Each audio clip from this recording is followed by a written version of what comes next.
Hey, what's up? My name is Alexander Ford. I'm the CEO of Measurable Genius. Business owners and entrepreneurs hire us to become scaling growth firms in their industry. Today, I am sitting here with Brady Patterson with Success Road Academy, and we're going to talk about how most business owners and entrepreneurs are trying to do too much all on their own. Yeah. Now, the reason I'm interviewing Brady is because you have the opportunity to work with a team of, I think, 40 or 50 people, you said? Yeah, 43. 43 people. So you are operating sort of outside the norm. You're working in an organization that's scaling up a real employee base. And so you have a ton of experience in what it looks like to hire and train and organize team members. Yes. But you also work with entrepreneurs and business owners and help them to build their online courses, acquire traffic online, fill those programs, and make money. Yeah. And so I would love for you to share with us a challenge. This is all about converting challenges into opportunities. And so share with me your perceptions of the challenges that these business owners and entrepreneurs are facing, because you get to work with hundreds of them every single year. Mm-hmm. I think one of the biggest pieces that comes out or challenges is like they think that information is the thing that's going to get them to the next level. They're looking at it as like, oh, if I take this course, if I do this strategy, if I take this, hire this coach, they just want to throw money at their problems, thinking that that's going to fix the fundamental piece, which is like none of us can do this alone. So when we look at it from that perspective, when we come in and we start working with them, we're like, no, it takes a tribe, it takes a team. This entrepreneurial thing can be kind of lonely. And if we go at it alone, if you look at all the solopreneurs out there, a lot of them never get past that level because they take it as like a badge of honor. They're like, I can do this on my own. I don't need nobody to help me. I can do this and be strong. But the reality is nobody gets anywhere on their own. Like, it takes a team, and it doesn't necessarily mean that it's going to be an employee. It could be a contractor, it can be coaching, it can be different mentors. But fundamentally, we never do things by ourselves. At least very rarely does that ever become a successful thing. So it's like, they're like, I am going to just figure it all out. I'm going to figure out how to do the Facebook ads. I'm going to figure out how to build my own course. I'm going to reinvent how to do sales. Yes. I'm going to do all the marketing. I'm going to figure out my brand. I'm going to go, make $1 million, but I'm going to do it on the back of my effort and my effort alone. Yeah. What would you say are some of the mindset factors? Like, what are some of the reasons? They clearly have collected some sort of perception of pain or disadvantage with hiring or working with team, because there's so many solopreneurs working by themselves. Why do you think they don't want to work with other people? I think right off the bat, it's sold as like a badge of honor. Western culture glorifies doing things on your own. Lone Ranger, for the older ones of us, there's all these really solo people, Dirty Harry, Jason Bourne, right? All these people, it's like, hey, it's all about one man or one person doing their own thing. The hero. Yes, the hero. But the reality is they forget like all the other pieces that come with it. And it's not fun. It's definitely not easy. I look at I always look back to like the original explorers. Like, if you look at some of the first people that opened, and I'm Canadian, so for me, I look at like some of the Canadian explorers and David Thompson, right? David Thompson mapped most of Canada on his own, but he died young. Like, most of the explorers died before they were 40 because it's a hard life. Like, it will kill you. And when you try to do things on your own, so it's much more faster and effective to work with a team. And so getting them past that point where they realize, like, you can't just, like, if you decide you want to do a course, right? Like, that's what we do, right? So when it comes to courses, if somebody tells you should do a course because you have knowledge, you have wisdom, you want to share, so you should do a course. Well, if you try to create a course completely on your own without any mentorship to get it done, without having any students that can go through it as you're building it, you don't get feedback and you don't know if it's going to work. You get it's just a constant struggle. And then when it does launch, when you get it going, yeah, you feel good that you got your course going, but what happens then? And it doesn't sell.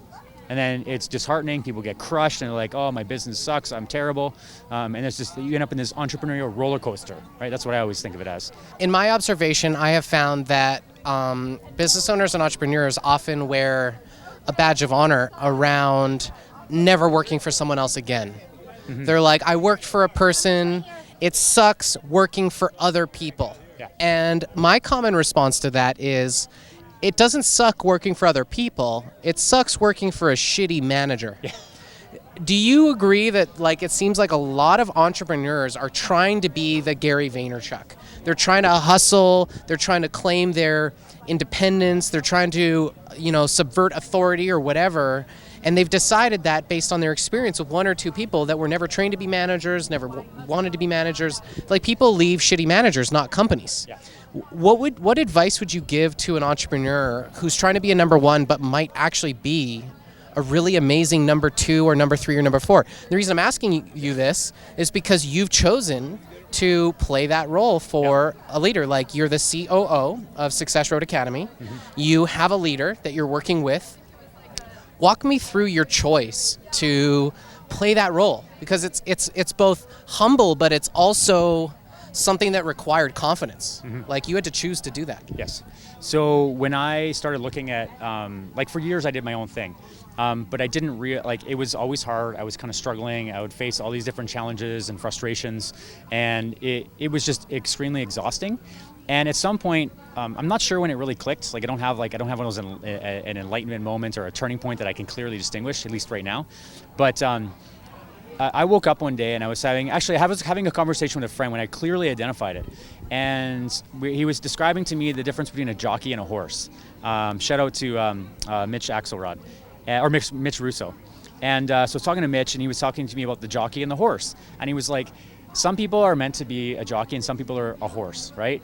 And in my case, the question he posed me is like, what makes the best jockey, right? Like, who's the best jockey? When he asked me, I was like, probably the person who rides the best horse. And he was like, exactly. The horse is what matters. He's like, so it doesn't actually matter who the jockey is. It matters that you have a strong, powerful horse. And then you can ride that to whatever successes you need to get to. And some people are meant to guide the horse, right? And so I said, well, that's actually what I've been doing. And I started looking at my track record, and I was like, okay, well, my last business was more focused in was helping somebody else's business again. And then the next thing was, again, serving as somebody's number two. And I always thought I had to do my own thing, that it had to be my business. And it's still my business. I'm a contractor, but at the same time, I contract to support them with their journey, because I don't have that strong engine to drive the machine myself. I want to work on the guidance of it, right? And so that's the way I look at it anyway. So that's a pretty amazing thing for you to do, because I'm a number one. I am blessed to have team members and a number two who wants to play that role. He's a family man. He has kids. He loves the stability. He has no desire to go be a visionary. He doesn't have delusions of entrepreneurial grandeur. He sees that working with a team of people is an effective and viable path to cash. What advice would you have for someone who maybe has an identity wrapped in their attempt to be a number one, but is having an intuition that they might be actually a number two? How would you help them have that same moment of epiphany that you had? How can you help them by having that conversation? That's a great question. I think the first thing that comes to mind is to actually do some deep inner work, like do some actual fucking reflection. Like, find out what it is that drives you, and spend some time searching your soul. Because if you're looking at it, if you're trying to discover if you should be that person, then you actually have to put some time into thinking about it. You can't just make the decision kind of off the cuff. You actually want to dive in and decide and reflect. And once people do that, I think any time of deep reflection, any time you spend working on yourself can have a lot, it moves you forward in a different way. And you can never quite look at things in a different perspective. So I like the method of journaling, or doing some sort of solo meditation practices, or retreats where I can go away and just be with myself and ask myself those kind of questions. So I would encourage that. That would be one piece of advice. If the person's more of a hard driving, they have to do it, I would just say test it. Actually do it. Put yourself in a situation where you do it for 3 to 6 months if you have the ability to do so, and just feel it out. And and from a perspective of come from thinking it's about serving the person you're working with, and the tribe that they serve. It's not about how you fulfill your need or your ego so you can be number one. It's about what are we actually here for? We're not here for ourselves. We're here for each other. Awesome. And one more question. What advice would you have for a number one in finding and convincing people to play the role of a really strong number two or number three? How can someone find someone like you? Oh, wow. I think most number ones are actually surrounded by those people typically, but the issue is they don't look beyond their own, like beyond the 6 inches in front of their face. They're looking at like too far, too visionary. I need to like pull back temporarily and be like, okay, how am I best going to serve my audience? How am I best going to serve my tribe? How am I best going to help my customers? Because, and if it's being the one person who runs everything, maybe that's it. But if they're looking to scale, if they're looking to grow, if they're looking to expand, then the best way is to look around them and see who loves to serve my audience, who loves to serve my tribe, and who supports me, who shows up when nobody else does, who steps forward when nobody else does, and does it not from a place of trying to be the number one, but trying to be the person who helps. I think that's a great way to start it. Yeah, I agree. Thank you for watching. Thank you for being here. That's awesome, actually. I think there's a ton of valuable content here. So this is Brady. I'm Alex, and we appreciate you watching. Talk to you at the next perfect time.